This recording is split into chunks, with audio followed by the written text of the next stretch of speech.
want. Welcome. We are all sitting here shooting the shit. Yeah, I'm your host, DJ Duss. Here with my co-host, Carlos. Silos, what's up, Carlos? What's going on? Not bad, not bad. We have our good friend over here, special guest, Adam. What's up, Adam? How you doing, man? Hey, I'm doing good. Thanks for having me on. Yeah, it's always a pleasure, bro. I loved our last one that we had on. It was definitely interesting, even though we were one of my best friends, and I still got to learn some stuff about you. It's just this stuff. Some stuff gets interesting, when you get straight into details, And the fact that we're not drunk and talking is pretty good too, right? We've been through it all, yeah. Yeah, absolutely. What was I going to say, Adam? Like, I know I tell Carlos I never want to get into this, but we can't really avoid it, and I always want to know the situation with this COVID and how you and your family are doing. Yeah, you know what?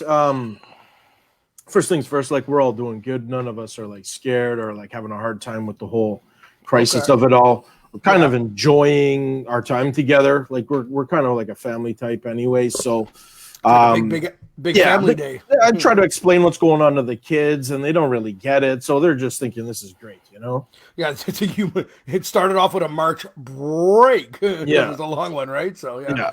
Mom and dad are doing all right?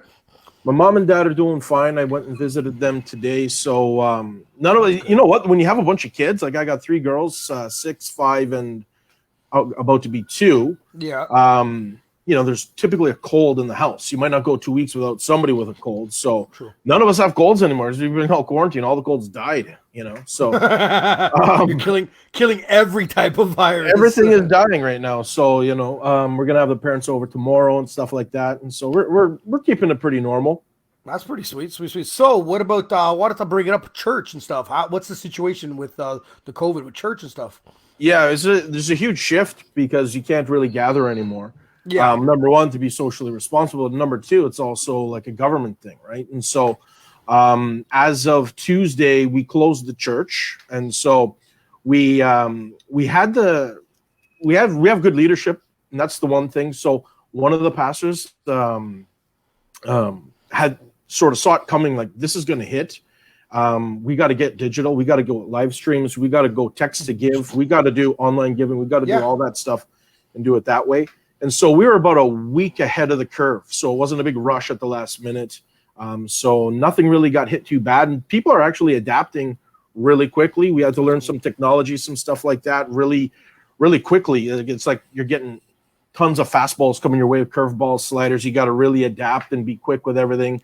And so like we handled it pretty well. We're getting a lot of people looking at our live streams. We're getting we have a private prayer group to keep everybody in the community. That's the other thing. We think of church as a place to go, but it's actually a community of people. Absolutely. And I'm a leader in that community, and so it's important that you stay in touch with your people because they might be freaking out. You never know. Usually it's not. People are trained and they have our perspectives of faith and so on. But it's nice to stay in contact with leadership. And so we do prayer meetings and stuff like that online in a private group. And so when did you guys start off? When did you guys start with the live stream? Was that last weekend? No, 2 weeks ago we went with live stream. Okay. So typically we record and put it up on YouTube on the Monday. Okay. Right? But now we figured, you know what, we got to go live because nobody can come here on Sunday. And because you got to keep that same. It's not to keep a schedule, but that same thing. Everyone, that's Sunday, right? People are looking forward to it, right? It's so you can keep it. Yeah. There's something. So are you doing like? Go ahead, Carlos. Are you doing like Facebook Live, or are you just we're doing it through the website? That was my question. Yeah, right now it's gone to Facebook Live, and I noticed Joey liked like I'm sharing them, and Joey liked them, and so you know what? I find that because it's live, it's kind of like the difference between listening to a CD or listening to the radio. And when you're listening to the radio, you're kind of like, yeah, man, I'm glad you kind of still feel a little bit more connected, right? There's more people listening to it. It's happening, right? Where there's a CD, I don't know, it feels dead in the water kind of thing sometimes, No, or like cool. You remember Channel 48 or whatever, TBS, a movie would come on that you have, but you'd watch it and then hear the commercials. It's kind of like, I don't know, it kind of feels like that. People want to be in step with the rhythm as it happens, And so live stream is important for us. We're doing it. And people are adapting. Some of the older people that aren't super technological, they're getting involved. I'm getting my dad set up and all kinds of stuff. So it's working out. And what Facebook page is it? Let people know what Facebook page is. People want it's Capital City Church. And then you want to look for the one in Ottawa. We'll add the link. We'll add the link to the page right underneath. Just send it to me in the private, and I'll put it into like a banner. Okay. Or Joe will add the link at the end. Yeah, no problem. That's just in case, because you know what I mean. Maybe like other people are not doing, other churches are probably not doing what you guys are doing either, right? So maybe this can sway other people to be like, still, you know what I mean? Keep involved in some sort, right? Because this is a bit of a change for everyone, right? So it's pretty cool. Yeah, it's huge. And that thing was and I know being tech savvy, it's a whole different story. Was this something a little bit difficult for you guys to? Because it sounded and looked great when I looked at it, and you know I'm pretty critical when it comes to certain things, right?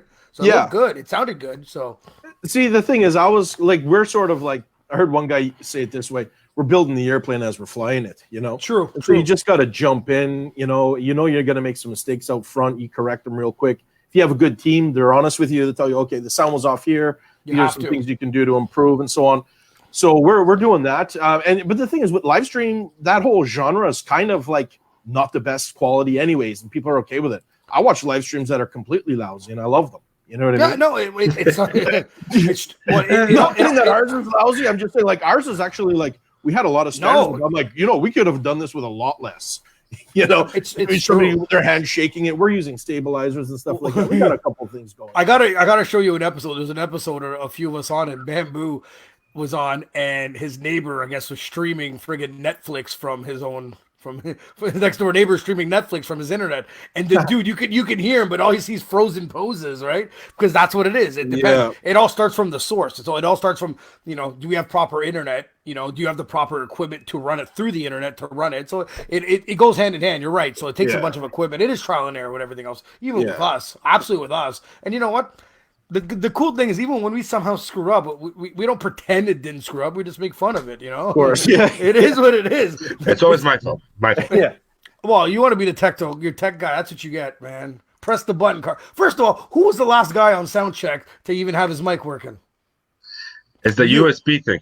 Oh, it's a USB. Something we can't say yes or no to. It is what I had to unplug it, plug it back in, and unplug it again, and plug it back in.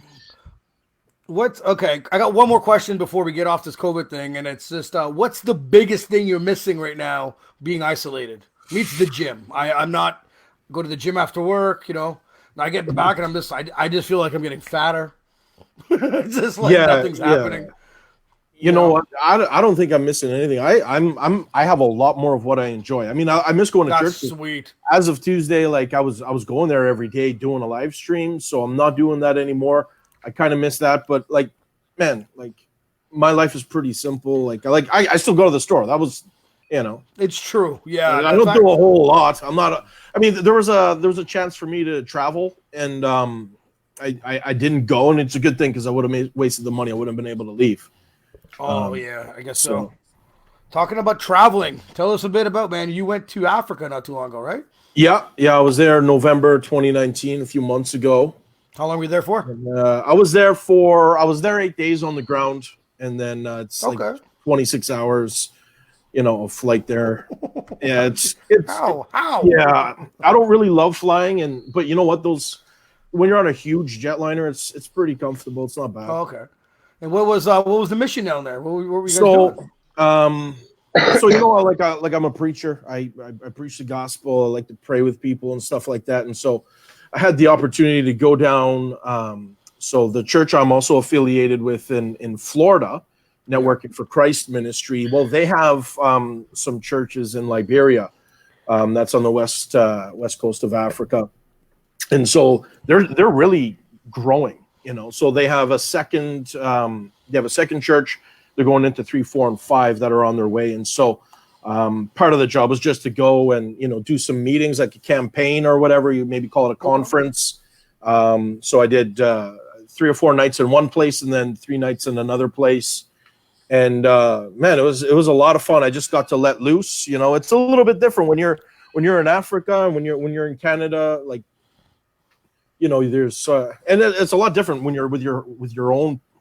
Your own church, you have a certain role. There's a certain amount of things you can do, and you have guest speakers that come in and do the things that you wish you could do, right? And then now I'm the guest speaker. Now I can do it's almost like I can do what I want, and so it's a lot more like freedom to speak and stuff like that. And so I had a blast with it. Well, anything interesting like food? Try anything new out there that was the food? Did you try yummy? I did not. No, I did not eat any. China, you fucking tit. He's so lucky I don't do this show next to him anymore. No, you're allowed to ask that kind of question. I mean, I didn't really eat anything. I didn't eat anything. It's in the jungle. You're so stupid.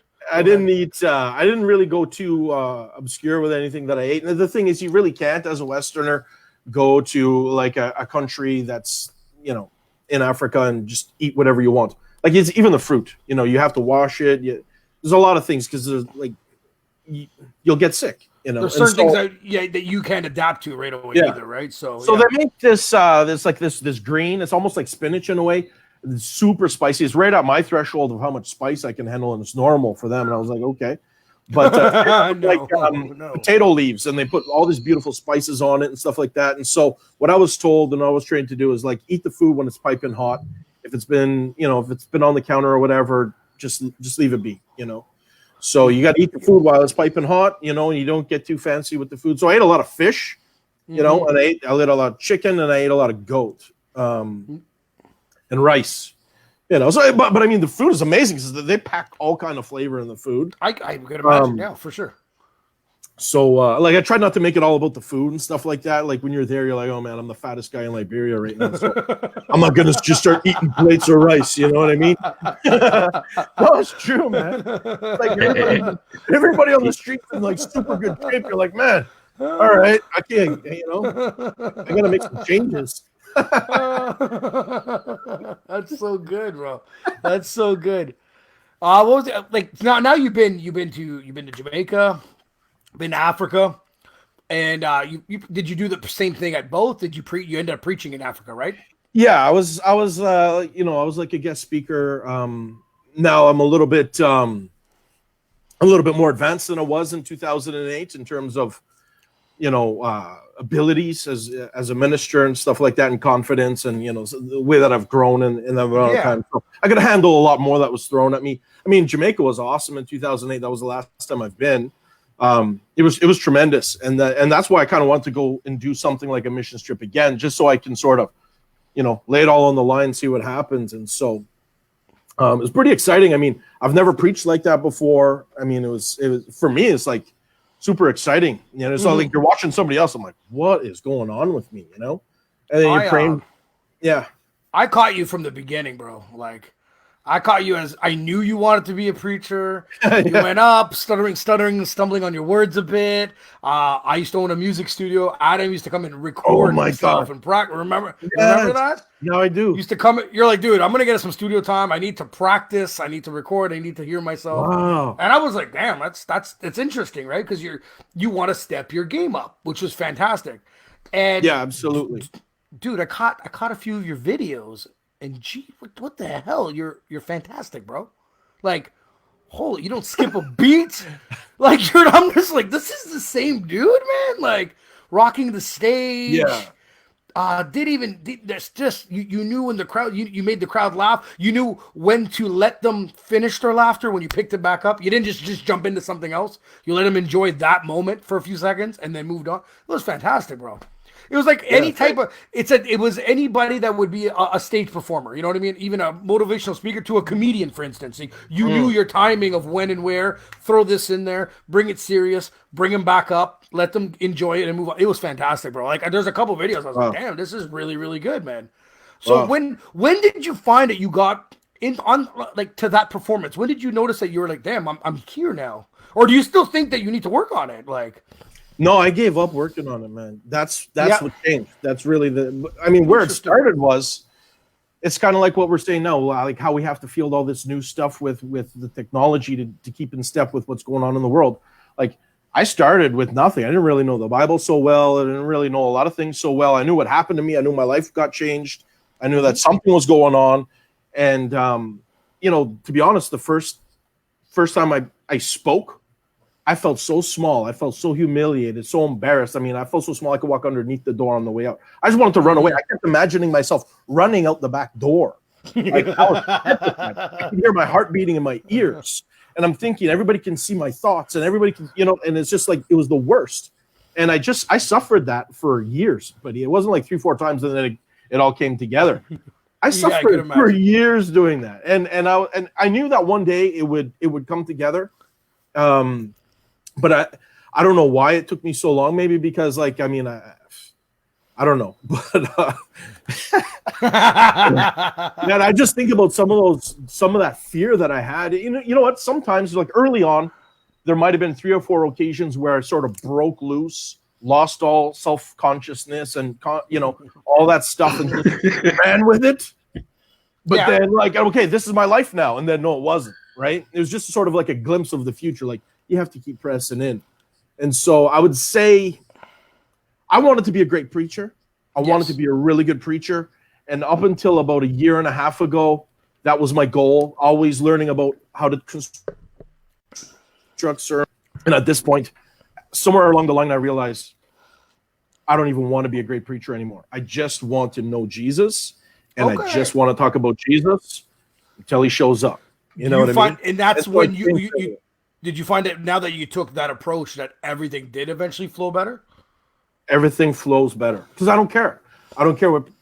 It's not like I don't care what people think, but if I'm saying the right thing and it's the truth and very it will true, help you, very true. I really don't care if you dislike it, or if it's not your particular style, or or if it rubbed you the wrong way. For me, that means less than nothing to me. What means something to me is that I present an opportunity for you to accept truth that will help you, not hurt you. Because I'm not the kind of guy that goes up there and talks about all the things that you're doing wrong and stuff like that. Everybody knows what they're doing wrong. I know what I'm doing wrong. So like that's not going to help you much. But what's the way out of all of that? And so I'll just talk about how beautiful Jesus is, and then eventually, it gets good. Man, I'm telling you, I got caught watching videos. I was just like, it was fantastic, bro. The flow was good. The stage presence was amazing. You know what I mean? He's comfortable. Like, it was great because, dude, when I used to throw shows and then had to grab artists, it wasn't necessarily the best song that I liked. It was the presence on stage. You might have a better song on a CD, but if you don't know how to acknowledge your crowd and take over, because you can be a small man on a big stage or still be a big man on a big stage. You can still control it and do your thing, or you can just hide in that little center of the stage and not do anything about it. And when I saw that from you, that's what I noticed. I was like, damn, this guy actually got a performance going. He's doing it in front of his audience and he's doing it well. And because, if I don't think you were, I'd be straight with you. You know what I mean?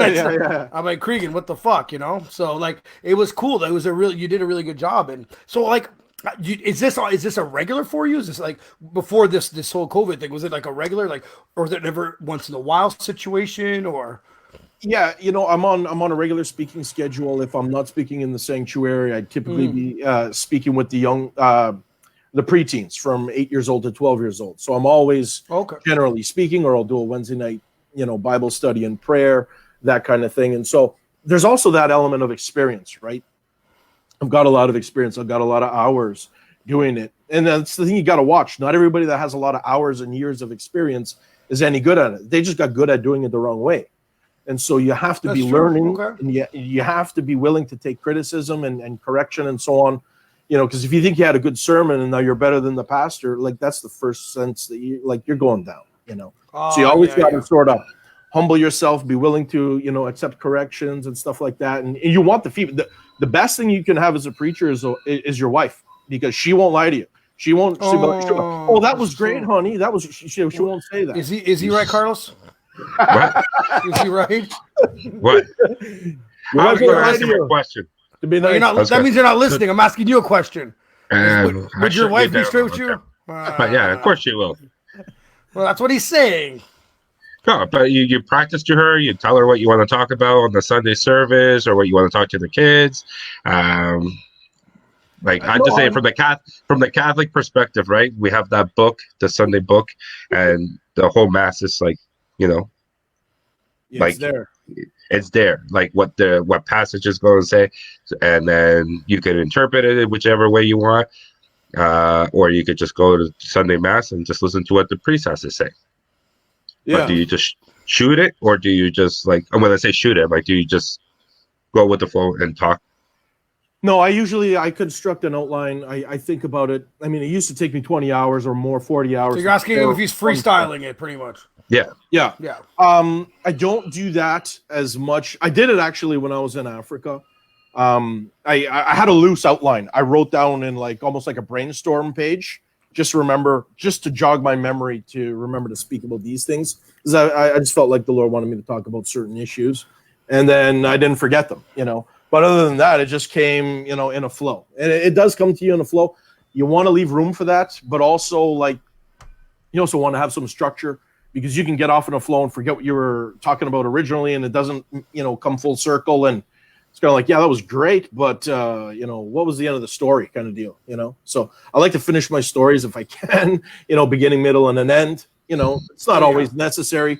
But generally, it's the feedback afterward that I like from my wife. Just she's honest with me, and like sometimes she'll be like, "That was the best one yet," and sometimes cool. Like, you know what, I still like that one from 2015. And you think you're getting that's better. Fine, because there's nothing wrong with a pinnacle. There's nothing wrong with having one that's just outstanding, right? Yeah. And then maybe trying to see if you can reach it. That's cool.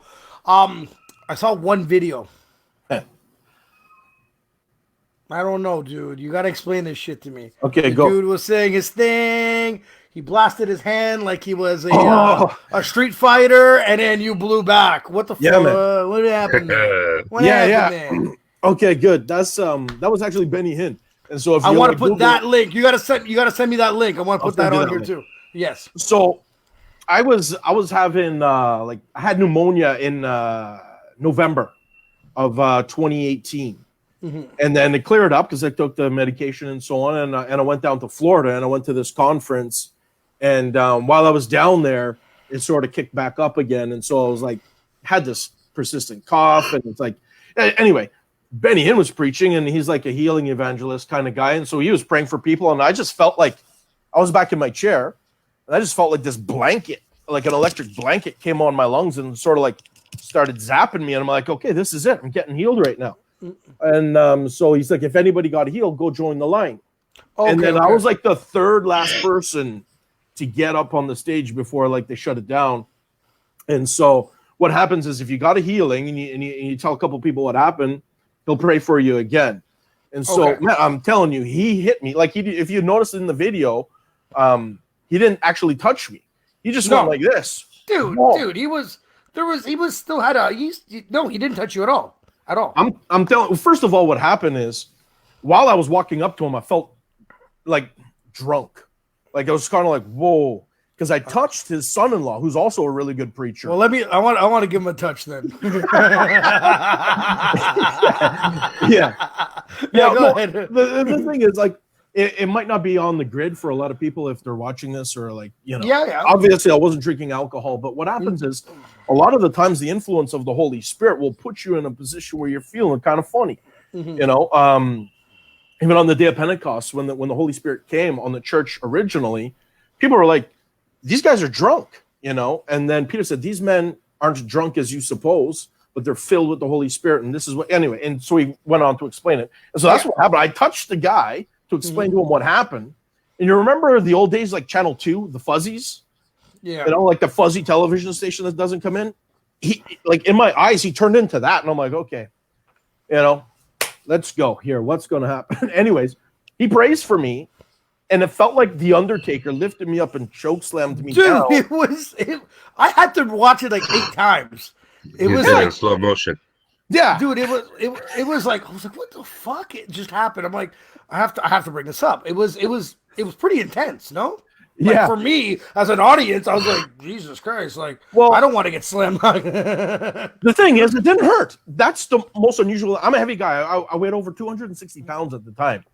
I'm up in the air and I'm down on my shoulder blades as like the Undertaker just slams me. I can feel it on my shoulder blades. I can hear the stage crack, and then and then all of a sudden, involuntarily, my lungs start going. Ah!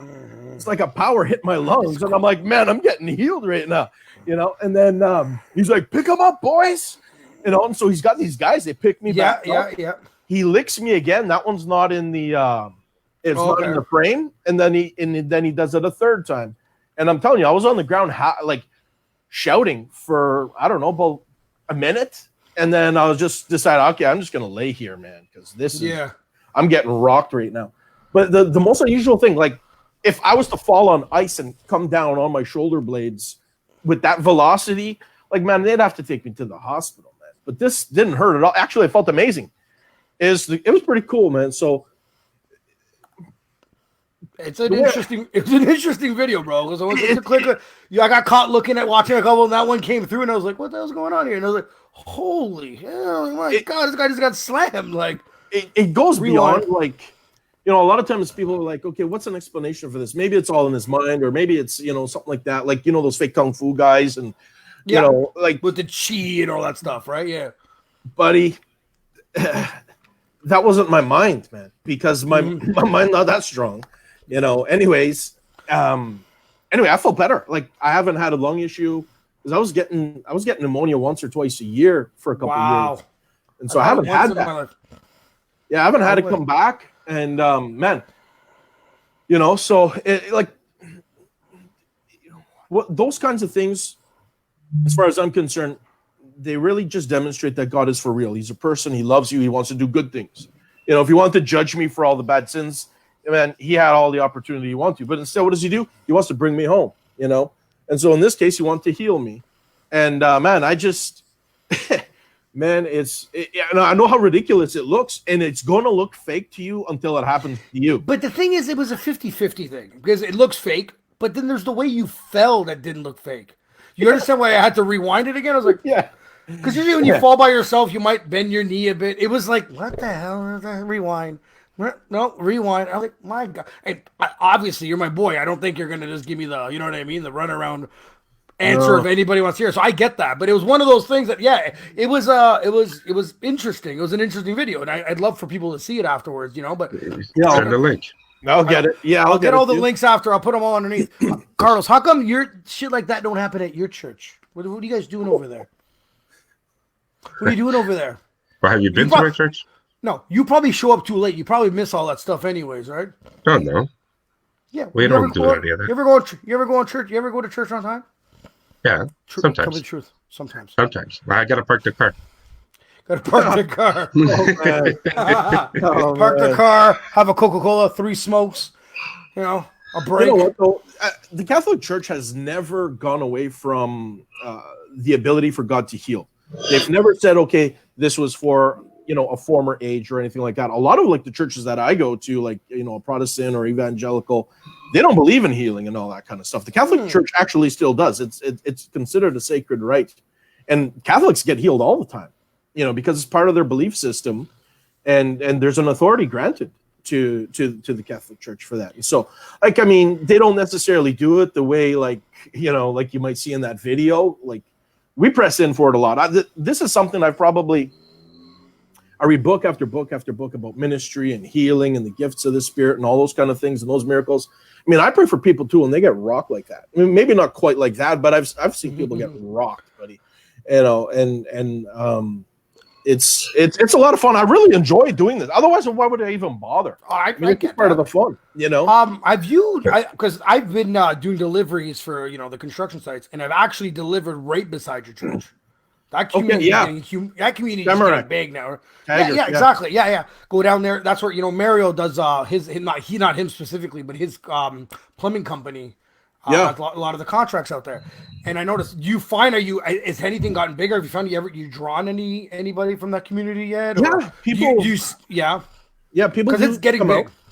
Yeah, it's huge. It was really a beautiful thing. Like, it was originally a farmland, and then now there's a whole community back there. And so, you know, if people are wondering or they're curious, like, hey, what's this church about? We have alpha courses, and everybody knows that's a pretty safe way to get, you know, some information about, you know, what area. That's in far end of Orleans, let's say close to Trim Road. What is it? Trim and what? What's that roundabout? What's that street called? That's Old Montreal Road, where it meets St. Joseph. It turns into Old Montreal Road right after. That's right. That. Yeah. So it's just east of that. Yeah, because I remember doing deliveries when I first started the job, and I remember turning in there, and I was like, "Oh my God!" I'm like, you know, obviously I went to your wedding, right? So I was like, "Oh, there it is," and then I come in this huge development, which wasn't there years ago, and I'm like, "What the hell's going on down here?" Is it where the dealership and the gas station, Mr. Gas is? Yeah. We're at that roundabout. Yeah. highway past that first roundabout, hang a left.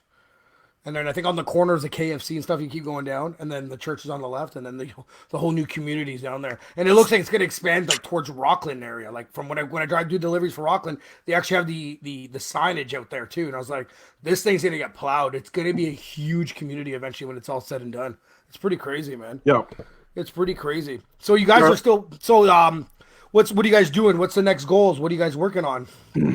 I think it's just a matter of.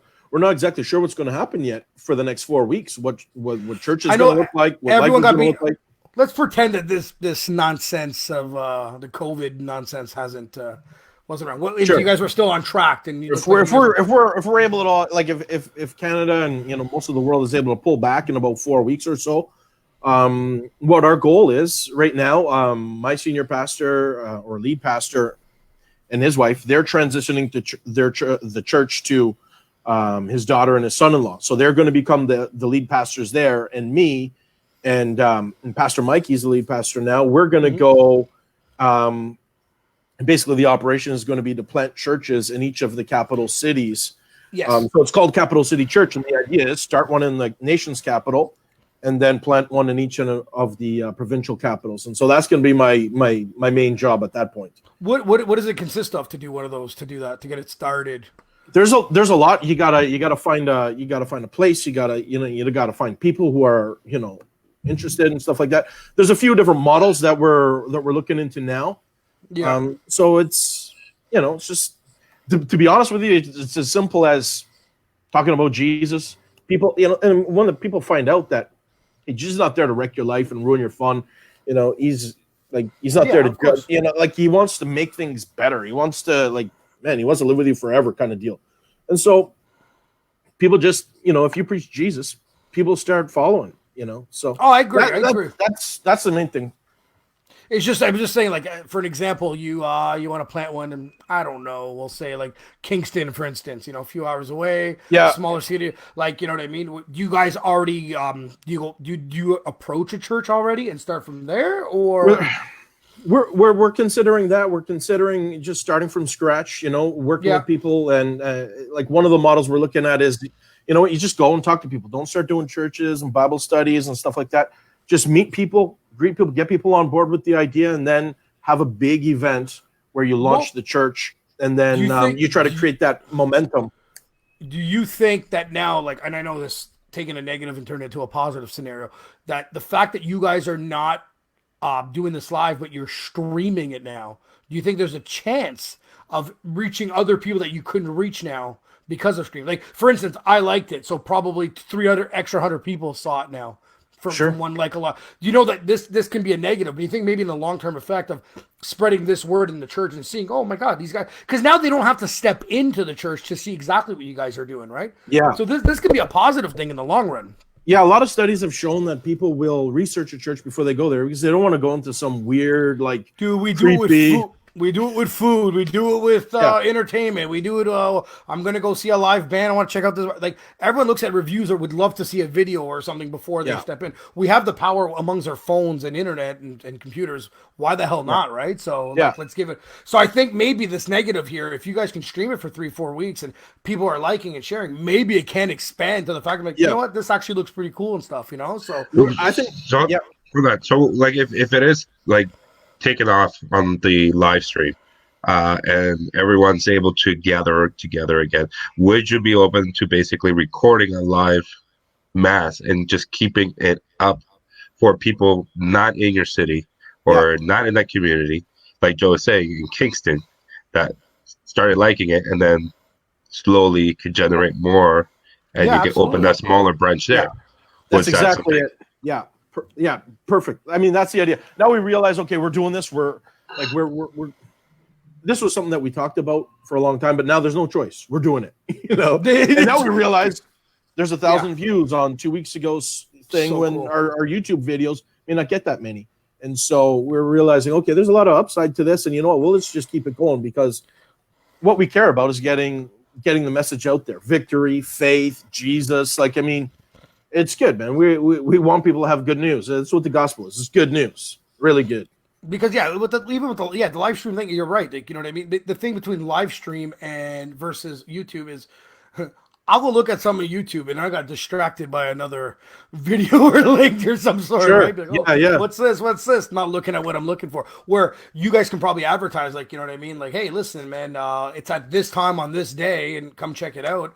And even if they miss it, obviously we could catch it again later. Like with ours, it's still going to be on our Facebook page, right? And you can still share it, or people are watching it live, whichever works. So that's what I said. Like I'm looking because I've always promoted events, right? That's where I come from, right? So when I see this scenario of like, okay, that sucks, no one can go to mass. I'm like, you know what? This might be a short term scenario, a bit of a problem, but I think it'll be a better long-term growth. You know what I mean?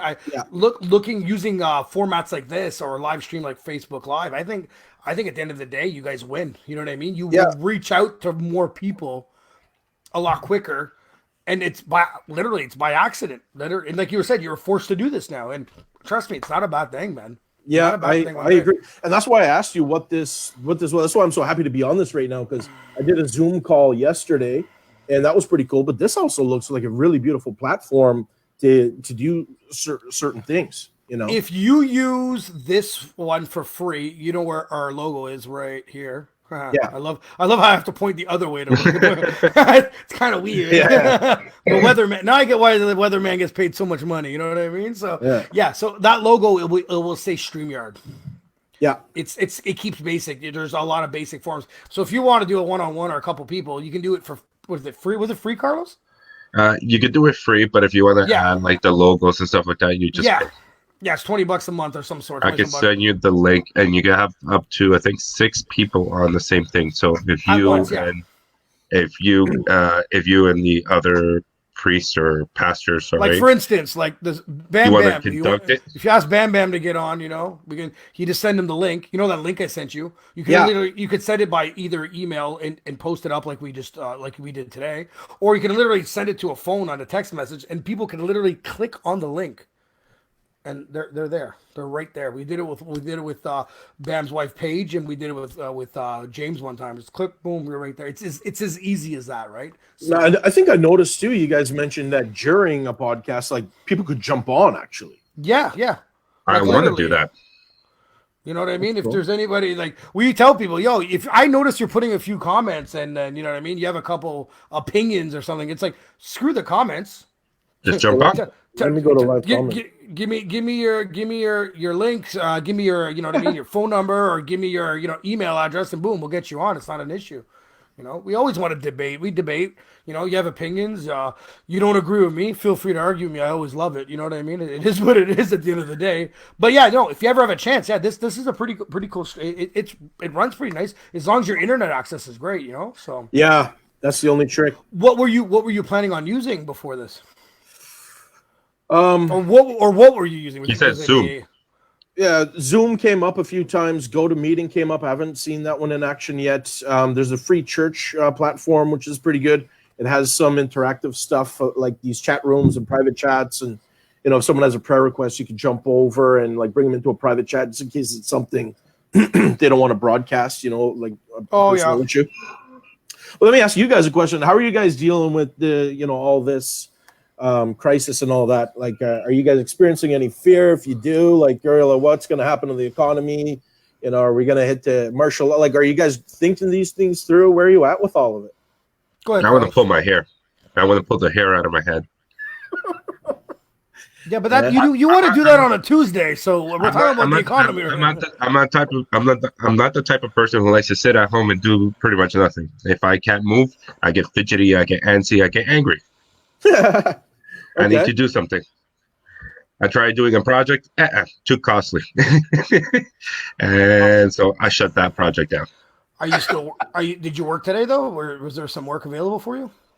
Yeah, but it's not the same. It's not the complete same where I can have like 2 different sites going on at the same time, but now I only have one, and it's smaller, and it's a struggle when to look at another one. I'm not even going to take a chance on that one, but it's what's wrong? What's wrong? What's wrong with that job?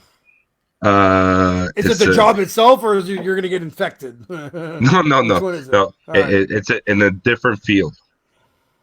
So I could do the thing, but if it gets any bigger, it's like I'm just looking for trouble. So I'm just going to say no thanks.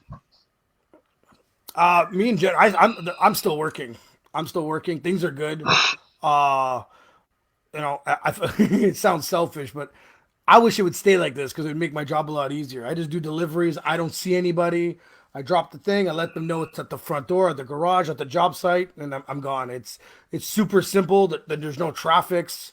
It's fantastic. For me, it doesn't really affect me at work.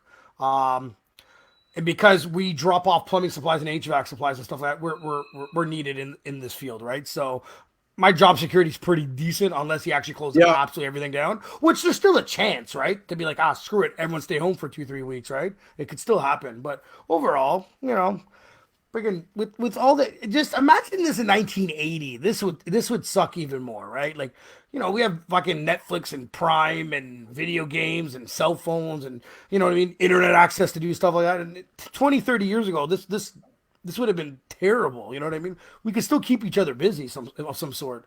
I don't know. Are you guys thinking about like the possibility of, the government ratcheting up measures to sort of contain this and, martial law and getting real like tanks rolling through the streets? Or some people are really thinking through some really doomsday scenarios. Are you guys thinking about like what that might look like?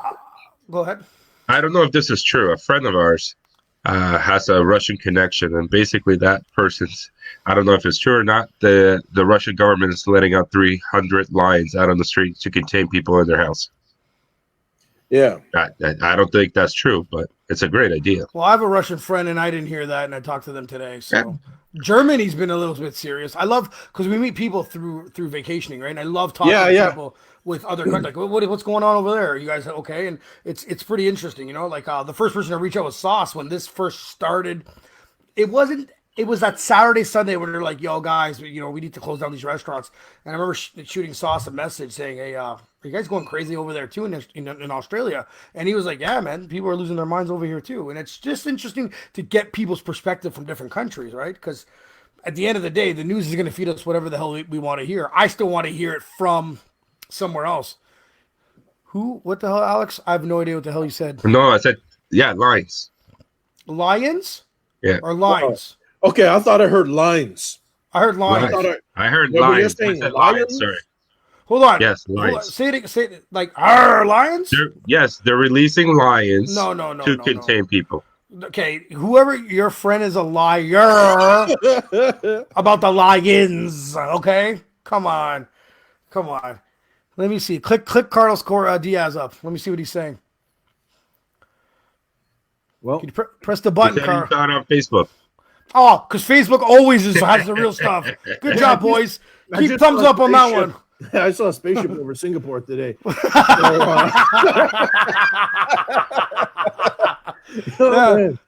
where you get your news, guys. Come on, man.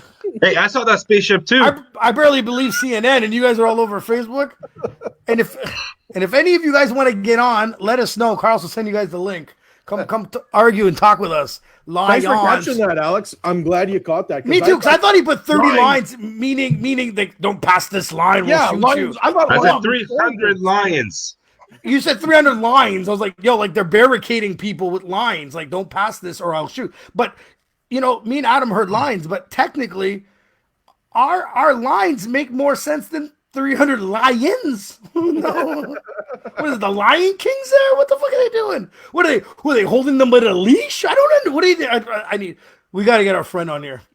I don't understand here. I'm just saying. That's all that was part of my what's up. I'm gonna get a fake news comment right about now on that one. Fake news, let's do it. But do you think, Adam, do you think sometimes deep down in a certain scenario, you sit down and you think that there's something bigger behind this? Yeah.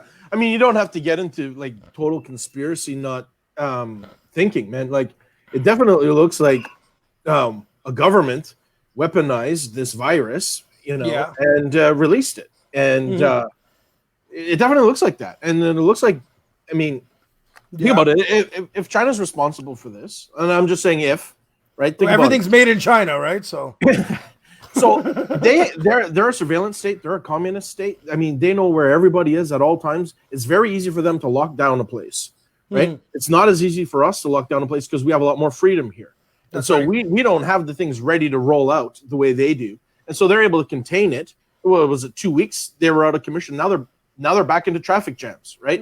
So they're right back ready to roll. Meanwhile, other countries that don't have, that lack of freedom and that control from the state, I mean, they're not recovering. They're not bouncing back as quickly because they don't have the people in place. They don't have the surveillance in place. And I really don't want the government to start putting those kind of measures in place neither. Yeah, neither do I. I don't want to live in a police state. I don't want to, but the thing is, they recovered so quickly. Now they have an upper hand in all of this. Yeah, right? They recovered so quickly. They started so quickly too. Exactly. So it looks like we're also a victim, but they're also the first one to recover. Their economy is going to recover quickly. And meanwhile, a lot of the other Western nations and so on that they might be trying to affect with this, the U.S. has elections coming up and stuff like that. And think about it, man. Trump finds a cure, he becomes a golden boy. He'll remain president for 3 more terms. If Trump finds a cure for this, you don't think he's going to get reelected like that? He's going to die anyways. Well, okay. Well, I think Trump is a shoo-in at this point anyways. Yeah. He handles this well. It's going to be even better. Although he's impeached, but yeah. Well, that's whatever. I'm not getting into the whole impeachment. We're getting into this economy thing. Yeah. But hold on. There's Carlos. There's Carlos walking alone in the left field over there. Here we go again. Come back. No, you're dumb. Yeah, I'm dumb. Yeah. Listen to all the podcasts and go all the way over there again with the conversation. We're talking about the economy and COVID. Fuck the impeachment. That's a whole nother argument. But the guy, he is going to get reelected regardless, like Adam says. He's a shoo-in anyways. But the thing is, a big conspiracy theory is the whole Hong Kong protest. It was getting out of control. Do you think once this is all cleared up that protest is going to start again? It's kind of forgotten. It's kind of in the back burner. No one really talks about that. A lot of things got put on the back burner. Yeah. And so we're going to see what it looks like because to be honest with you, we might not get this back. It's one of those things where this can spiral right out of control. What do you think about the economy wise? Would you think small businesses are obviously going to suffer and not come back from it, or? Well, here's the issue. Even if a lot of them do survive, or some of them survive, guess what? The economy is really in big trouble. How much did they just they introduced a stimulus for $102 billion that we don't have? That's going to affect the economy somehow. So I don't think, and once it comes back, if we get this back, it's not going to be the same. Do you think our prime minister's a dink? Do you think our prime minister's a dink? I can't say that. I mean, I have to honor him. Sorry, I think he's a dink. He sounds like a robot. Well, when he does this, he sounded like a robot to me. He's waiting. Put it this way: the bill that almost got passed yesterday, he was trying to get basically all kind of powers.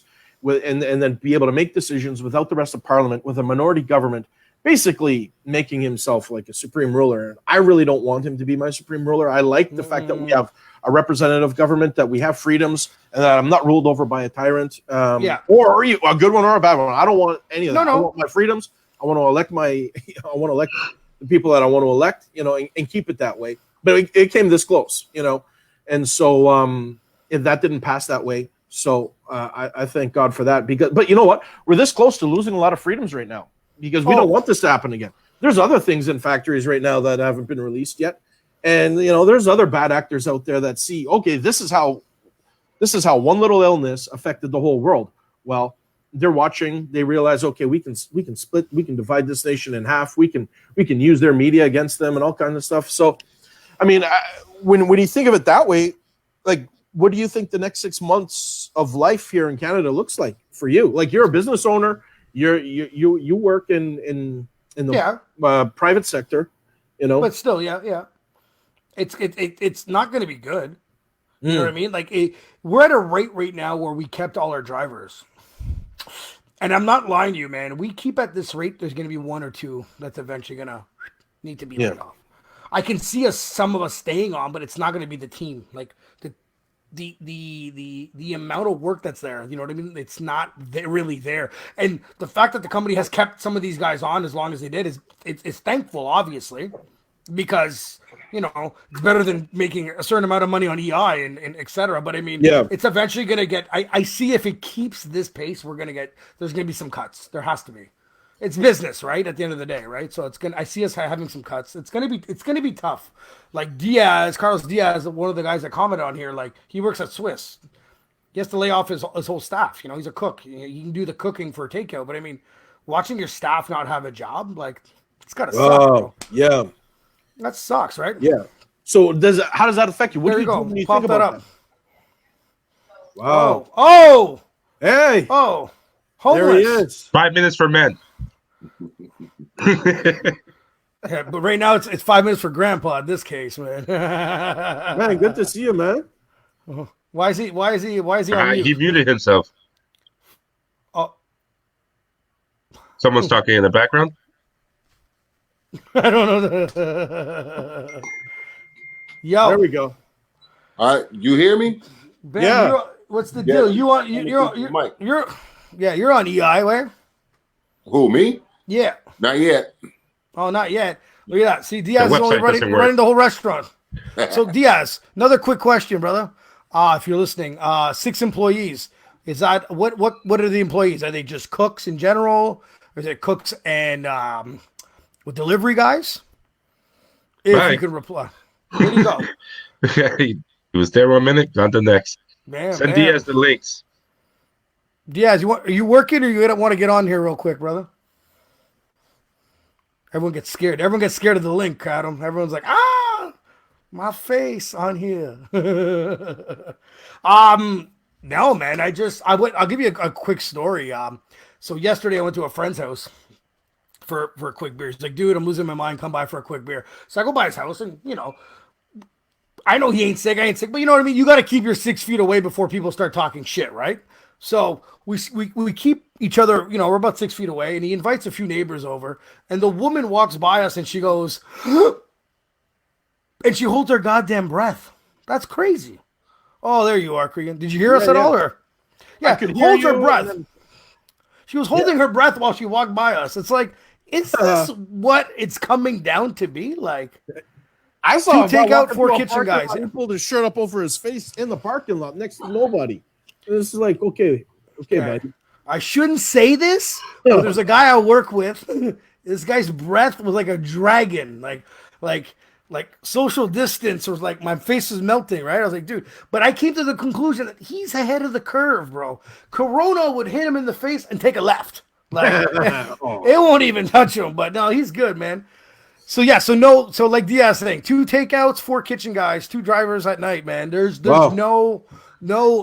little servers, the face of the face of the business. The people are up front doing all the work. Well, sorry, kitchen guys not doing all the work, but doing the work. Laid off, bro. You know what I mean? So how do you deal with those potentials? Like it might recover quick, and it's just a little blip in your finances, or it could get like, okay, we got to make some changes at home. Well, my question is because they get paid so little, and it's a portion of what you make, right? Yeah. So because the tips are not really included in that, is it even making a portion of that little dollar? Fuck, that's not even great, man. That's and how many of them are part-time, et cetera, right? So that's tough, man. That's tough. Would you get laid off for, Bam? Not enough time. Not enough people. Coming in? Are people hiding? Because people are hiding there too, they must, right? Nova Scotia? Well, if you ain't got the customer base, how you going to pay the employees, right? Yo, big time.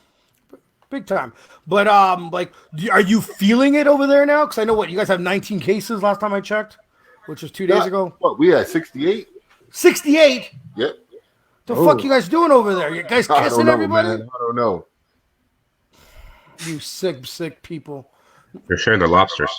Nah, man. Someone is echoing back there. And I know who it is. That'd be me. I'm trying to fix my mic right now. You're lucky I'm not there either. Fixed your mic. No, but I think he's frozen now. He has that Nova Scotia internet. Oh no, he's back. You hear me? You hear me twice, guys? I hear you. Fuck that, man. You gotta go. I can't have this. How come you guys have issues all the time? Hold on. If you keep on talking, you'll hear another voice too. Hold on. Hello? Yeah? One of the original three have the same problem. What's that? We're all You good. don't hear me It's in the him. background? No, it's him.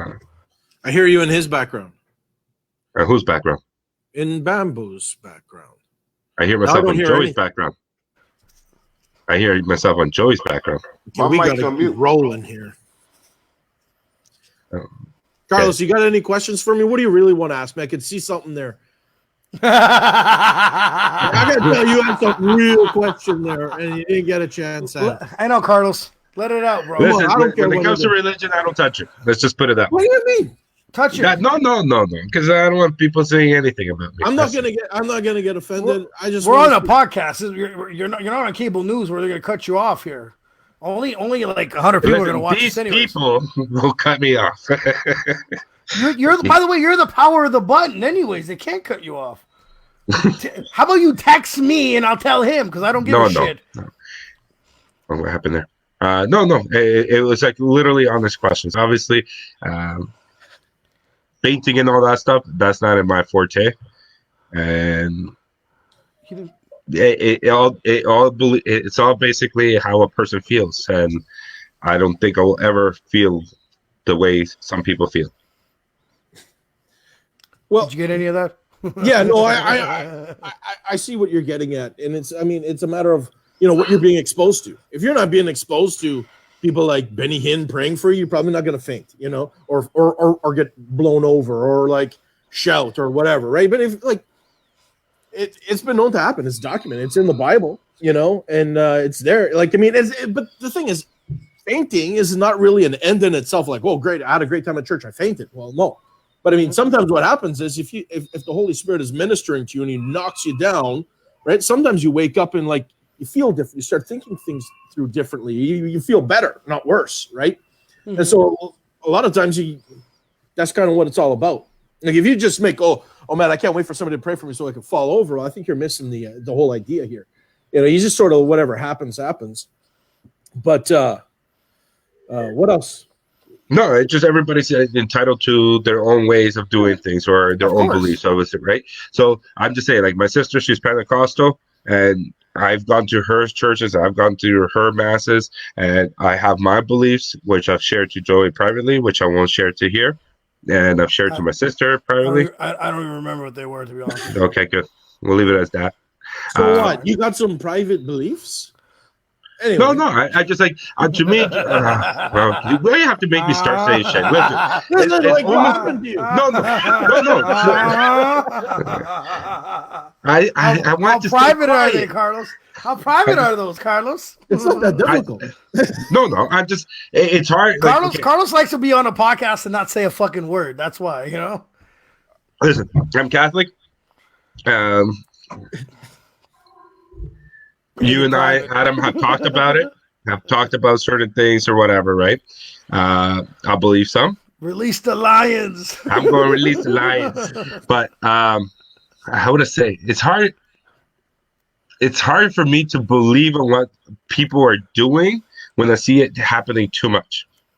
It's almost like that when you say Channel 2 and that Sunday when you're waking up to put on the cartoons on global TV and next thing you know you have the church of something and they're doing all these falling and somehow someone was picked from the crowd, they can't walk and out of nowhere they're walking. It's hard to believe. See, that doesn't offend me, man. No, but because you know why? You want to say really why? Because what else is going on? Sure. Well, dude, I saw people in my own church when I first started going to church. I saw people fall over. I'm like, that's never going to happen to me until it happened to me. And then it's like, okay, that was not. So I stood back up and I'm like, it's not going to happen again. Right. And then it happened again. And then every once in a while it happens and other things happen, man. Like, I think it's great. I know. I'm just saying, it's hard for me to fully understand. It has never happened to me. The only thing I can actually even say came remotely close to happening is the priest saying, I can't give you a repentance because you're already living it. I was like, oh, shit. I'm like, awesome. Thanks, priest. Thanks, Padre. I don't have to read the rosaries. Could we unmute Bam to see if he has feedback? He has to unmute himself. I don't even know what to say to that. Bam, unmute. Okay, no, he's gonna fix. He sent me a lot of feedback, bro, because I got you coming out of the Mac instead of my earphones. You know what I mean? Are you on the earphone now? No, I gotta leave out and come back. Change the sound on your Mac. Remember, that's what happened to the microphone, my system settings. before. See the Mac setting, the mic settings. The sound setting. Where on the Mac itself. Well, you act like I'm used to Macs. Tell me where it is. It's up your ass. Well, help him, dummy. On preference. Oh, on top. So click on the little Mac symbol on top. System preference. Here we go. Go to sounds. All right. Hold on. Calm down. Joe, remember when we were trying to do a podcast, you, me, and Bam, and we didn't actually do it? No. Because we couldn't get this thing figured out when I was using the Mac? Yes. Bam's the one that walked me through it. And now you're walking him through it? This is some scary times, man. Did you figure it out, Bam? No. Let us know when you want us to unmute you. How about you just put it in your phone? Okay, whatever. Anyways, you guys go at it again. Go at it again. What were you saying? What were you saying, Adam? You didn't look too impressed with what he said. No, the thing is, like, I completely understand where he's coming from, because you can hear me, I didn't think it was real until it happened to me. But the thing is, I put myself in a position where it may or may not happen. And there's some people who go to the churches that I go to, they'll never fall over. There's some people that fall over more than they should, you know. But it's not about falling over. At the end of the day, like, the way I look at it is, Jesus is for real. God is not some ball of energy in the sky that sometimes answers my questions or he doesn't, right? He's a person, and he loves me, and he's good, and he doesn't want to blast me. He wants to do so, he wants to be friends, you know? And guess what? He even died for me to make this possible, to make healing possible, to make experiences with him possible. So I got to believe what the Bible says, that he actually rose from the dead, and he's actually a person. And as a person, he's got feelings. He's got a personality. He has a way that he wants to respond and connect with you. And the thing is, he's not a super fan of, like, trying to get all religious about it. He's an actual person. Like I don't pray the rosary to talk to my wife. You know, I don't. You know what I mean? I'm not in the rosary either. I'm just saying. See, I think the reason why I like this, I'm not the most religious person on the planet, and I love stories, and I believe my friends, and obviously I believe everything that you say, because you and I have been straight shooters since day one. But I like this. Two people that believe in God, but one's not very impressed with the other one's fucking stories. No. I'm not saying I'm not impressed with Adam's stories. I'm not impressed with your performance. No. Here, at the end of the day, you believe in Jesus. Yes, Adam. It's how would I say? I've said it to this too many times. It's hard to believe with a whole bunch when you basically only see the bad and television and life and everything. You see the bad, but you can't never see the good. So it's harder and harder to believe. Again, one of a friend said. What did he say? It's basically religion was created to contain the people that in that village. Could right? be. Yeah, to create laws and stipulations for those people. But at the end of the day, it's a make-believe. The same thing with the Quran. Some guy decided to create his own belief system and started spitting out a whole bunch of things. And you got to remember this book inside out kind of thing. But I just never see the good. It's harder and harder to see the good, and especially with this virus, supposedly, where's the good? Innocent people are dying for what apparent reason? To save people's businesses or to bankrupt countries? Where's the good there? So why do you go to church then? Well, I already told you I can't go to church anymore. I'm not allowed to. Social distancing. Okay, Bam, you have any questions for these guys? I'm listening, man. I've been listening from the beginning, you know, and what Carlos is saying. I love everyone's opinion. Everyone has an opinion. I can understand where he's coming from, But Carlos, every day you wake up is a good thing. You know what I mean? So you do see the good. You know what I mean? I have 4 great things that I can say that actually are a miracle. Again, it's harder. The fact that you had sex 4 times? Yes, exactly, 4 times. Fuck, I'm a great shooter. 4 for 4. 4 for 4, perfect. No, I'm just saying it's harder and harder to see it. Where yes, your faith might actually be slowly. That's ain't disappearing. Sure. It's just harder to believe. Okay, I get where you're at, and it's that easy. See, the thing is, you're bombarded with completely negative news, CNN, all the time, right? You look I around. don't watch the news. I stopped watching the news back in 2009 so when what I are you watching that is such bad news, whatever the case may be, whether it's circumstances, situations, things that occur in life, right? A lot of it will appear as something that's not good, right? But what I'm saying is the gospel is good news, and the gospel is Jesus. Jesus is good, and he does good. That's all I'm saying. And what I'm saying to you is... Sorry, I just got to fix my hat. I'm just going to disappear for a second. I'm still listening. You got to fix your what? Hat. It's itchy. He's running again. He's an idiot. See, what my thing is, so you had to shut the whole fucking screen off to do whatever you just did? Yeah. I didn't shut the screen. I shut myself down. Right, that's what I said. But see, all I'm saying is... Dude, okay. I'm not religious.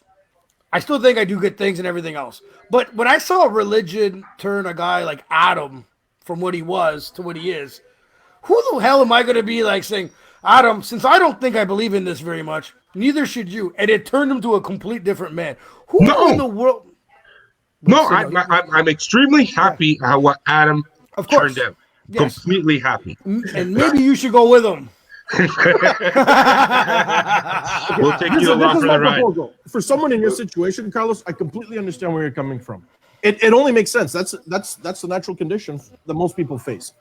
What I'm saying to you is that Jesus is alive. He's risen from the dead. And as a person who is God and who is man, he is able to connect with you. And all you have to do is say, look, Jesus, if you're really out there like Adam says you are, right?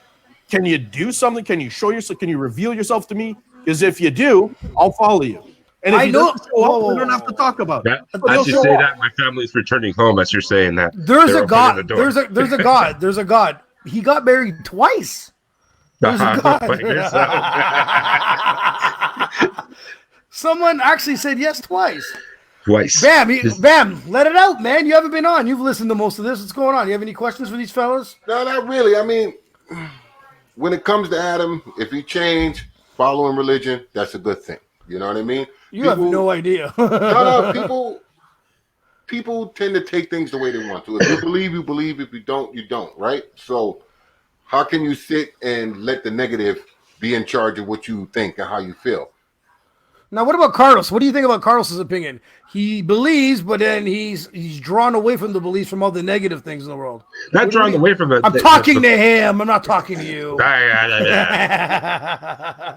I'm asking him for his opinion. What do you think about that? You know what I mean? That's because he falls into what he sees every day. You know, it's a constant negative that's around him. You know, if you think differently, you'd be all right. No. I try to see the good in everybody. I try to do good things, but at the same time, it's just harder for me to believe, especially with the world condition that we're in right now. That's all. Well, I have my faith, but my faith can't be changed. Well, no, that's fine. Have you had an encounter, Carlos? Carlos, have you had an encounter where you can say, you know what? I met Jesus. I'm beyond the questions now. I mean, I don't need anybody to tell me yes or no about this. I'm at where I'm at. I'm with Jesus. Like, good question. Is that where you're at? Because that's where I'm at. I had an encounter. I got blown away, and I know you're saying religion, but religion to me would have been just another hole that would have got me stuck. I'm telling you, Jesus is not religion. I'm talking about the person, the Son of God. He is not a person. He lifted me out of my religious mindsets. Man, I had so many problems. You guys know, man. But here's the thing. I met him. He met me. We came together. And that's why you see a transformation, And I would that I get transformed and I become better and better as a man and so on and so forth. He will, even when he introduces himself to you, work all kinds of miracles so that you get it. And it's not just for the miracle's sake. It's so that you can understand how beautiful he is and how amazing he is and how much he loves you. Because the miracles are just almost like little breadcrumbs. And that's where you can talk to him and say, hey, Lord, can you show me what's going on? Can you show me if you really love me? Can you like do something? Can you like appear or whatever? No. I'm not asking for appearance or anything like that. Why not? No. It's hard. Oh man, it's hard for you. I would say it's hard for me to explain this. Okay, I'm not saying I don't believe. I'm not saying I don't believe. I'm not saying I you know, like how would I say? Every day, like I said, I try to do good, even if a person spits in my face. I don't give a rat's ass what you do to me. Whoa! You're a liar because you treat your employees like shit. Oh, who the fuck? Where have you been on site? No. Well, yeah. Let's get George. Let's get George on here. Oh man. You're evil. You're no good. You evil, bro. Anyways, I'm kidding. Go ahead. He's a nice guy. He's nice to me. Look, you are a pretty nice guy, you know. But like, I don't know what your secrets are. Yeah, your private secrets. No, but you know what I mean. Everybody has these. Everybody like, right? And so, listen. If you want to say, I have personal things that have happened that I say, yes, there is good, there's wonderful, and everything else. Okay, especially on one of my children, I can say that's awesome. Mm-hmm. But and it is truly believe and everything else.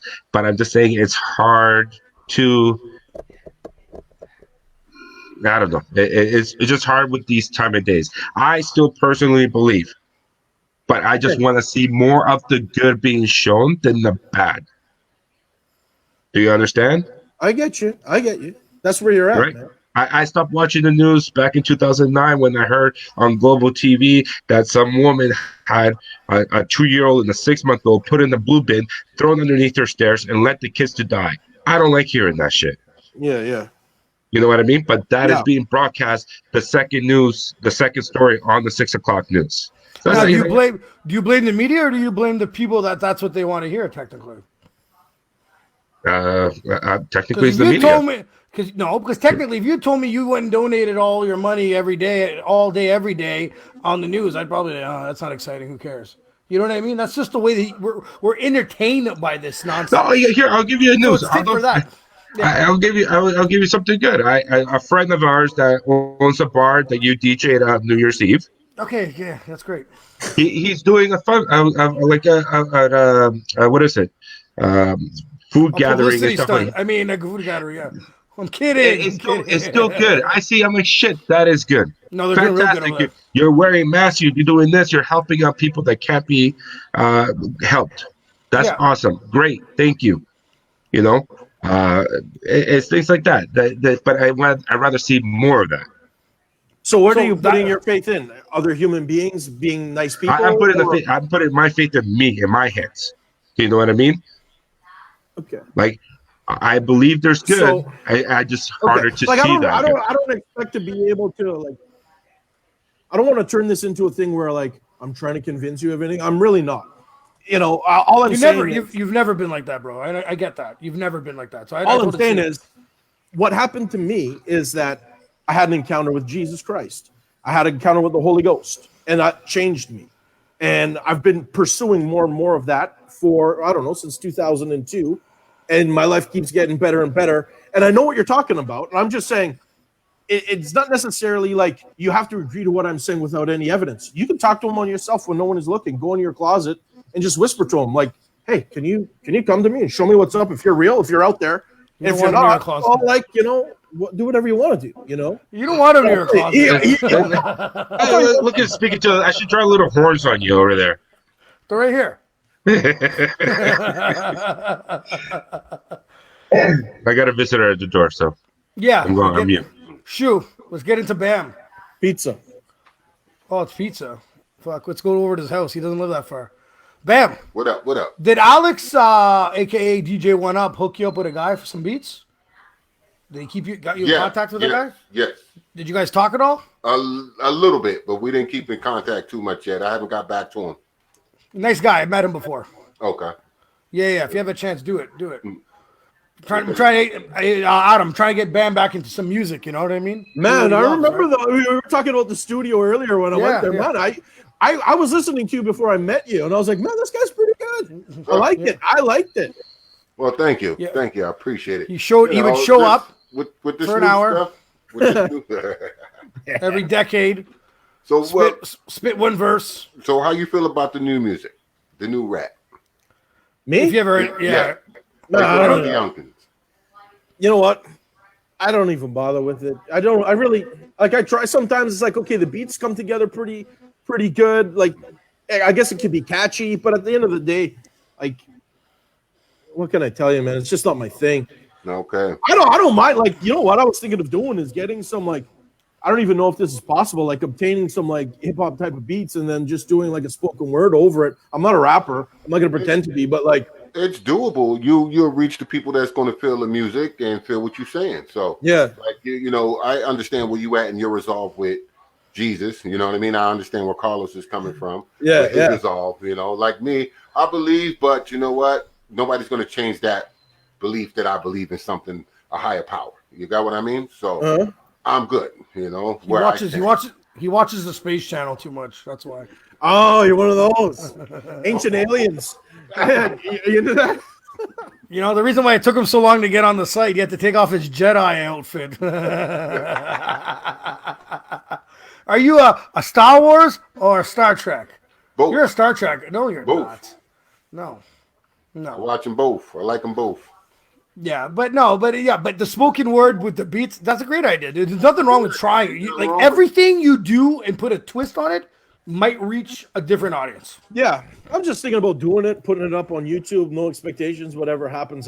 But you know what? At the end of the day, I'll probably enjoy it. You know, I made like this silly video of me singing like on a keyboard. My kids love it, but it's completely ridiculous. Where's the video? Please don't look for it. I just made it. I got some homework to do. Yeah. Ooh, you gonna go take his computer? Huh? You probably posted it somewhere. I did post it. See? I told you. Everyone thinks things are cute until you find it. Yeah. Oh, this is great. I got to catch that one. Bam was asking about to put up the link about the time with you, falling over, Yeah. He was to do that. Do you want me to do that now while we're on, or? Yeah, I think you could probably send it to Carlos in private chat. Okay. You could just add it onto the comments. We can't add over here on the comments, bro. No, we can't. Okay, then send it to me privately, and I'll put it on the comments. Somehow you have too much power, and we don't like it. All right, no problem. Yeah, send a few of the links over. We'll put them in the comments right away. Yeah, man. This thing was cool though. It was really, really cool. There is a video I want to get back from you, Adam. What's the video?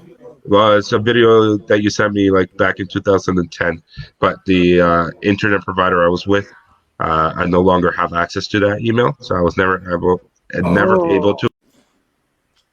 Oh, about the guy casting out demons. Why you have to say things like that? I knew you wanted to ask me about that. Why didn't I just want to see that video. Yeah, I'll send it to you. I'll send it to you privately. I'm just getting the link for Capital City Church. Ben, where's your YouTube video? Even the where's Facebook your music page. video? Yeah, I'm not doing the music. The music video is just ridiculous. No. For Bam, we got to shoot a music video. We can't shoot it over there. I don't know. Is that link actionable? No way. Carlos? Hold on. You want to copy it? Hold on. Always have to wait on you. Well, keep on talking. No, the pressure's on, bro. We're all staring at you. Pressure's on. Someone says yes. Dude, I don't know, man. I think you're very clear, Carlos. I like that camera. I might have to. Is that the same camera, the 4K camera you got? No, it's 1080. 1080p. Is that the one you bought, though? Yeah, the Logitech, not the one with the... Yeah, it looks really good. It's that it does. lighting. It's true. I hate the LED lights because the LED lights are yellow. Blue eyes. Oh, that's why he wore the shirt, eh? That's not the reason why I wear this shirt. Settle down. Settle down. You start sounding like my wife. It is what it is, bro. Wear more blue. Your eyes. Your eyes. Little Bugs Bunny on his little logo here. Do you see that, Bam? Look at We love it, Carlos. And he made us wait because he had to go put that one on. What? What shirt did you have on before? It was just a sweater. It's white. It would have been more whiter. I don't want to. Oh, yeah. Good call. Good call. Bam, why are you so quiet, bro? Last 2 podcasts, you've been too quiet. Talk some shit. Talk some shit. All right. Well, on a separate note. Fuck it. Next. On a separate note, my man from New York. My man from New York got at me. Lava Ranks. You know what I mean? Yeah. So he got at me, and he's got a couple of cats coming out. So he's going to send me all the links for their music. And boom, we're going to throw it up here one time. And they're going to call in. We're going to talk to them and chat with them, you know? That'll be super interesting, bro. So, actually, you know what? Let me check to see if he's on right now. See if we can get him right now. Hold on. Give me a minute. Y'all go ahead and talk. Yo, Junior just saying what's up to you, bro. Remember you met Junior at Montreal when he came up with us when we went up? Yeah. Oh, yeah. Saying what's up. I didn't say what's up yet. What's good? Yeah, what's up, Junior? It's been a long time, man. Man, he's doing good. Junior, what the hell? What, you coming on this shit or what? Yeah, and he was supposed to come to the Dominican. What happened? Nah, you know, he had a job project, a.k.a. I think he got a new girlfriend. Oh, okay. Right. Junior, man, are you on the computer, laptop, or cell phone? Everyone gets scared when you ask him to get on, you know? Everyone gets scared. You gotta, yo, Bam, we need to get Dougie on here, Snapdragon. Well, somehow. I don't know what's up with him. His shit don't be working. Oh, I see. So, Bam. What up? What's the hip hop scene down in Nova Scotia? Is there one in Halifax or? There's one, but it from my knowledge, it ain't that big. It's not that big overall, right? It's not that big overall. So now, when you go to Halifax, do you find that there's a lot more a lot of a younger group, or not, like? Yeah, it's a lot of young clientele, young people up there because they're two universities. So you know, the town is just doing their thing and having a good time. So you know, I try to see what they doing. You know, what I mean, try to pop into the club, see what they doing, sit at the bar, sit in the back, relax, see what music's popping. You know what I mean? So, but they look like they're having a good time. But the hip hop scene ain't that big down there, right? So. I got one man that I'm supposed to be linking up with, but he's always bouncing out of town. So it's like he don't like his own city too much. Let me see if I can reach out to him. Let's reach out. Man, why do they always have to make updates on cell phones? I can't figure out shit. There we go. Yeah. Oops. No. Yeah, the links work, by the way. Okay. The links work? Yeah, I just saw Adam getting slapped. That's why I was laughing. Hey, it looks like he pushed you. Yes, Carlos. Let's see. Fuck, what's going on? So Bam, what's going on with your wife? Your wife is it how the hospital's over there? Oh, it's all right. You know? Yeah. She's having a good time. That's good. She's going. She should have been on WWE. No kidding, man. Undefeated. Undefeated. That's too fucking funny. So, man, I don't know, man. I just it's a little bit of a scary time, and you're right, Adam. I don't want everything to, we don't want to lose our freedom, right? Yeah, I think that's a big one. That's the other thing, Carlos. Like, I'll pray for people, and that'll happen to them too, man. Like, I know you Carlos, like this sort of thing. Would you ever consider going to his church and check it out one time? Be open to it. You should check it out, man. It's actually a nice facility. Actually, it's really nice. Last time Adam brought me in there, he was trying to get me to, we're looking at sound. But you guys, I don't know how many years ago that was, man. It's probably like 2010 era. Sorry, I'm just reposting up what Adam sent to me. That's why I'm... Okay. Do your thing. Yeah, I know. But, did you... Obviously, you got that room done up. Is there anything else that's been done in the church? Any upgrades, or... Yeah, I don't know if you saw the coffee shop. Like, it's pretty cool. We've developed a coffee shop. It's just, when people are visiting, we can give them some coffee, meet a few people, that kind of thing. Just a chance to be friendly and connect with folks. The kids area. Yeah, you saw it while it was under construction. Now it's all built, right. It's all painted. It's all customized. That's looking good. Other than that, we've changed our stage. We've sort of made it more of like almost like a performance stage or something like that. So it's not like the typical steps, That's for right. an opener. So a few little things like that, but that's been working for us. So we have that huge back wall where we can put up different pictures and stuff. Like you'll see it in the videos, in the YouTube videos. There's always a back wall behind you that's being projected. So we even did the Super Bowl there a couple years in a row. We didn't do it this year, but last year they just had this huge. It's like this the size of a drive-in, So it's a pretty huge wall. So, what's the capacity there when you guys have a full house? At this point, without them redoing the walls and all that stuff, they can take 400 pushing it, right? Wow. And so if you don't have 400 people there, it's not just good to have, so we reduce the chairs, So that is crazy. That's a big place, man. That's nice. You rock out a pretty good event there for sure, man. Yeah. You guys do anything special for New Year's Eve and stuff? Actually, like we're considering doing it next year. A lot of churches do. We just didn't. But yeah, we're gonna do it next year. Yo, is that your boy right here? Yeah. What's That's up? Lava right there. What's up, Lava? What's good, kid? You know what I mean? We were just talking about you coming up on here and talking a little bit about them cats coming out of New York. You know what I mean? From the hood. You want to click on the link and get them on real quick and talk about it and wrap it up, or what? Yeah, we can do that. You want to get on, Lava? What you saying? No, just set it up because I know Alex wants to be in on this too. Where's Alex? I want to send Alex a link. No, I'm just saying give Alex a chance because Alex is all in the music as well. So get them on. It's 9:30. Give them their own cast, their own time. You mean get on the next time? Yeah. Sure, we can do that. Let's set it up for next one, dude. Bam.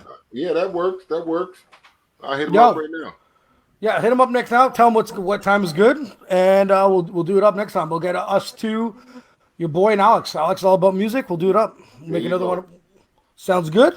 Yeah, that works. Yeah. Last Thursday or 2 Thursdays ago. What was 2 Thursdays ago? Remember, he's like, Alex would come on with you, and then it couldn't happen, so we ended up doing it on Friday. Yeah, it's because I wanted him on with who the hell I wanted him on with? Carm.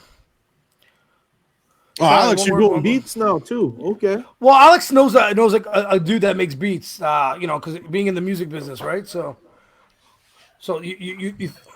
Alex asked me, "Have you ever seen somebody cast out a demon?" Yeah, I've seen myself cast out lots of demons. So, how do you like that, Carlos? Give me one story. What last story of the fucking night? The one that sticks out the most. He casted it out a demon. All right.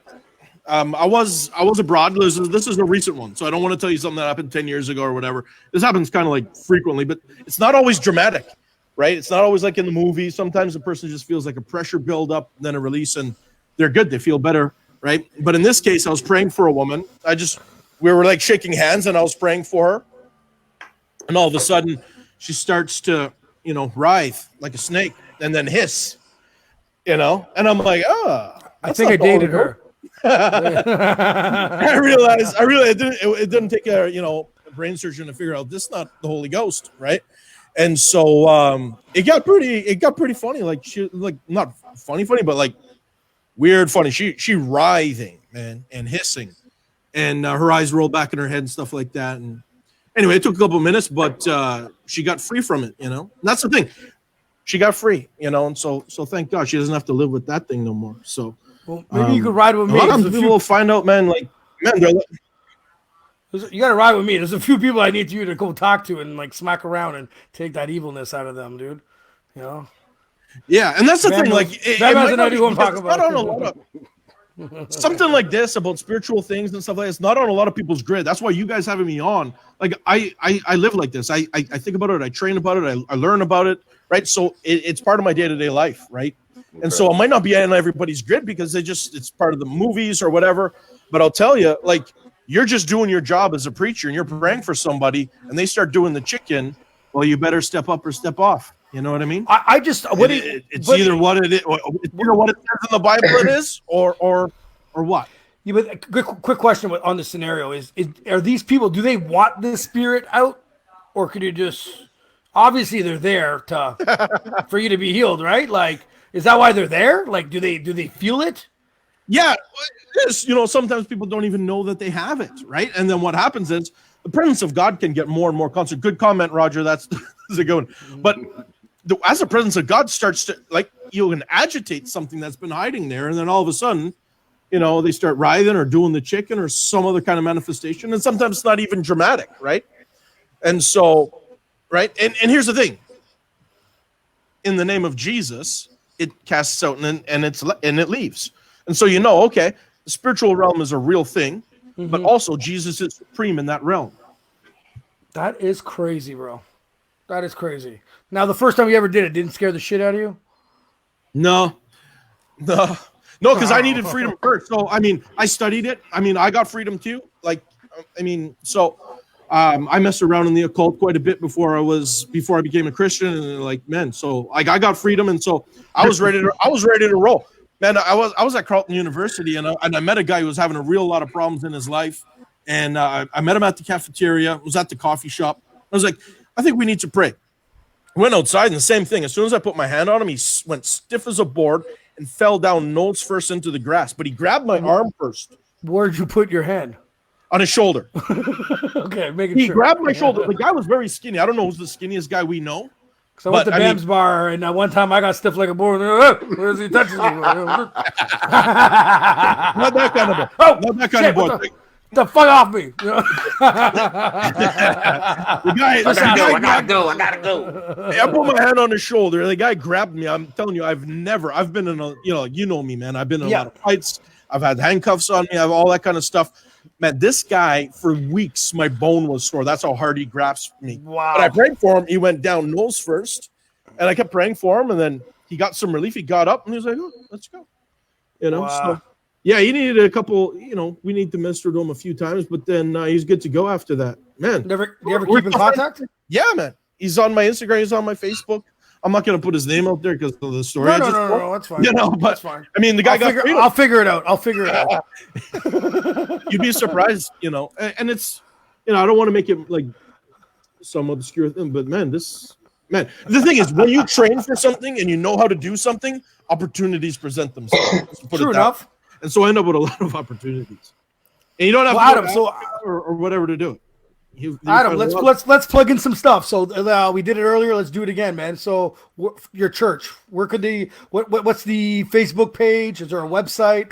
Yeah, I gave Carlos the Facebook page. I'll give you the website right now. I've sent that. I sent a couple of YouTube videos of me speaking. I sent the Benny Hinn one where I get rocked, and then I'll send you the website right now too. Perfect. And then if people want to check it out or have questions for me, get a hold of me. Add me on Facebook or whatever. Ask me questions or whatever. So what, Adam Cregan on Facebook? Yeah, man. And then what's Instagram? Same thing? Yeah, my handle is Kriegsmanship, but you can find me by putting Adam Cregan. Yeah, you pop up. Okay. That's pretty cool, man. And hopefully, people can catch you live on Facebook. That'll be pretty cool. When do you guys go live? It's going to be 10 a.m. on Sundays, and if they don't catch you live, it's still uploaded on the page, right? You can get the rebroadcast. That'll be up there. It's up there permanently. We post our YouTube videos there too, and so then we also repost them to YouTube. So we're just finding out the best ways to stream right now. And so if somebody has really good at this and has some ideas, you can send them to me, because like I said earlier, we're building the plane as we're flying it. We're moving to streaming. We're going to be doing YouTube streaming in a couple of weeks. We're just getting outfitted for it to do it. Well, straight up, dude, I as little time as you guys had, it looks good. You know what I mean? Awesome. It looks good. It sounds good. I'm always straight with you with that, but you know what I mean? Yeah. Adam, man, I'd love to. I know, we took some time, away from your family. Really appreciate having you on, man. We'll definitely do this again. It's good to see you, bro. You actually got Carlos talking. I love it. You there, Carlos? I'm just going to add. Are you there with us? Quick add-on. A quick add-on? Oh, yeah, Junior. There he is. He's Junior. A man now. I know. He's got a beard now. This guy's the two cute little girls too, eh? But it only took 15 fucking tries to try and get on, but it worked. Oh, I thought you were talking about kids. No. Because Carlos is 4 for 4. That I don't have an issue with. Real quick, man. How you guys doing over there in Montreal? Doing all right. Everything's on quarantine now. Oh shit, y'all got a lot of cases, bro. Yeah, lots. Yeah. Too many strip clubs. You can see who got the lap dances down there. I'll tell you that right now. 50% hookers on sale now. The coronavirus discount. But school's done. What about work? You guys still working? Work is done. Work has been done since Monday midnight. Work has been done. Really? Huh?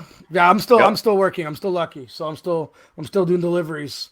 But you guys are just because you guys are too close together, right? With the steel rods and stuff, right? So everything, and just the coronavirus stays on still for at least 4 to 5 days. So Jesus Christ, eh? A lot of our steel also comes from Italy. So. Sorry, dude. Sorry. It's like fuck, as if, man. Yeah. Wow. Okay.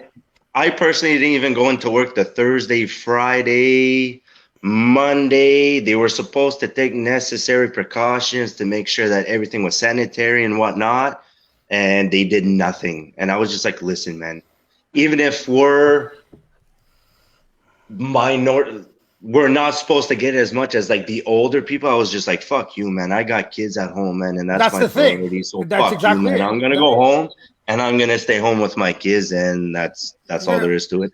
We got a comment from Carlos Diaz. He's asking us, are the restaurants also closed down there? Pretty much yes, but no, the restaurants are all closed, but they're all doing takeout. Yeah, we have the same thing here. The same thing. Yeah, pretty much. Takeout deliveries. But I was talking to a friend, right? A friend of mine, Hogsback Restaurant. Adam, I've taken you there. Yeah. Pizza's phenomenal. If you guys have a chance to get their pizza, go ahead. But when right before we all got quarantined, I went and bought a large. I'm like, I'm going to grab an extra large for the family, support the local businesses. So I grabbed this thing and I talked to him real quick. And he's like, it's still scary because people still don't want a stranger to make their food. Right? You don't want you still need to hear like, oh man, like are they gonna cough all over it? Like you still don't it's the fear of, even though I don't think these people would, like you've been in the restaurant business too, Bam. You get it. You know, once you have a little cold, they kick you out of the goddamn restaurant. Kick you out of the kitchen. They don't want you in there. So it is what it is. I get it. But I mean it's still, the fear is still there, being like a total stranger's making my food, right? Because even without the quarantine, back in the day, you shouldn't have ate at the McDonald's I worked at. You know what I mean? Oh, man. You know what I mean? Yeah. I wasn't the cook, but I witnessed a lot of shit that I had to serve, you know? Like, no. Yeah, I know. If you guys had the shits, I have a few people you can blame, you know. But that's the thing. Like,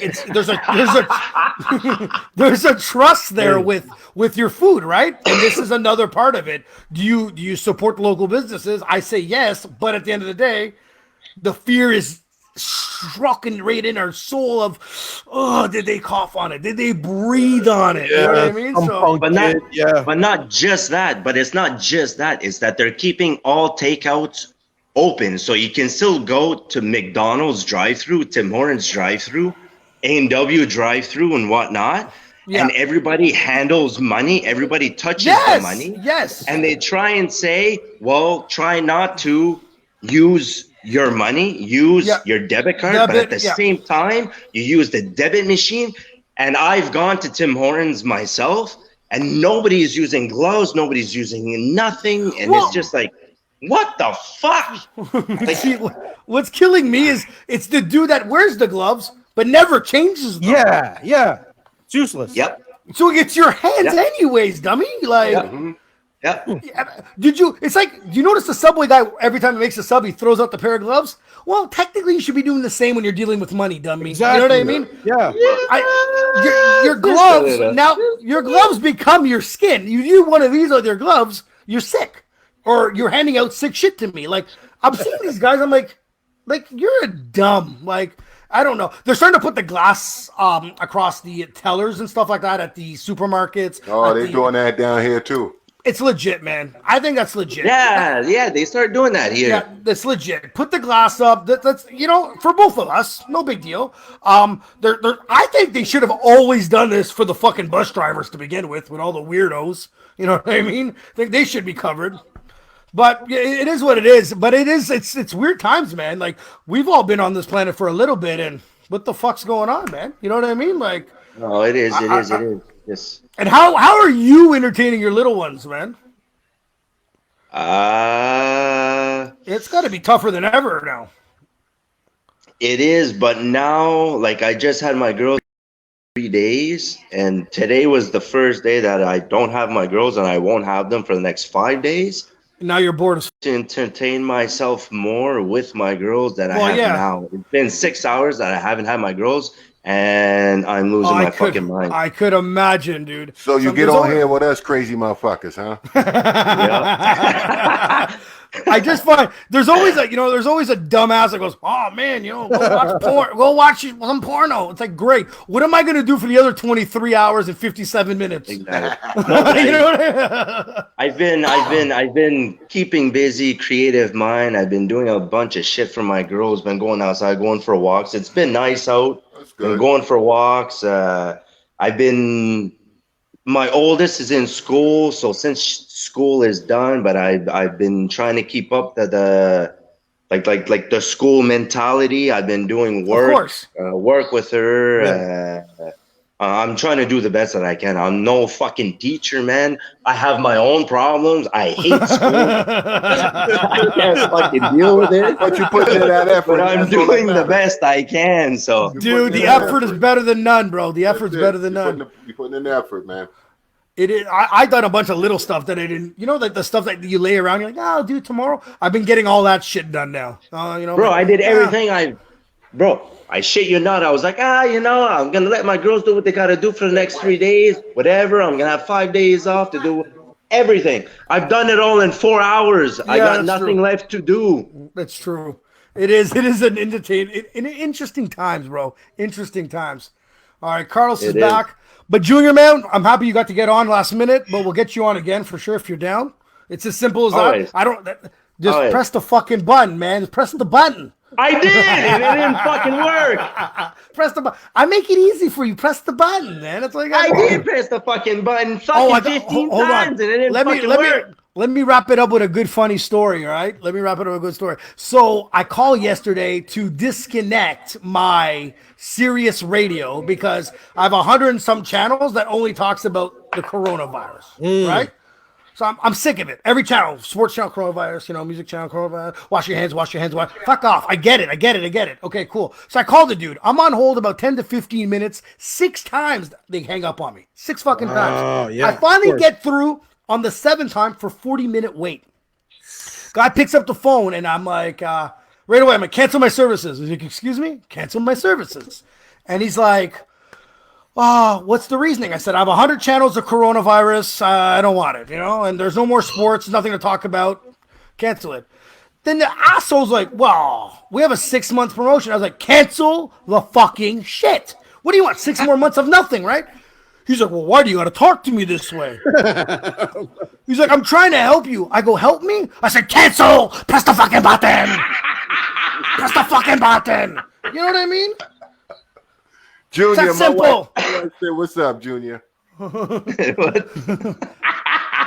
press the fucking button. So he's like, oh, okay, fine. You don't have to yell at me. I'm like, you pressing it? He goes, yeah, and I just hung up the phone. I just, shit has to happen, but I was just, my funny story of the day, how am I canceling and pressing 2 to cancel, and the dude has the balls to try to upgrade channels that have nothing on it for 6 more months? You think you're good? No, that's not cool, bro. That's not cool. Anyways, thanks, guys. 1 hour and 44 minutes. I don't like you guys that much anyways. I don't like being around you guys this long, you know what I'm saying? Cregan, thank you for being on, brother. I'm going to get you on next time. Bam. Junior. We'll talk soon. Hook your boy up. Get Alex on. Ranks coming through. And then Junior, always a pleasure, brother. Carlos, peace. Hey, good to see you, man. I'm out, man. Later, guys. Love you guys, man. Peace. Later, buddy. 4, 3, 2, 1. Welcome. We are all sitting here shooting the shit.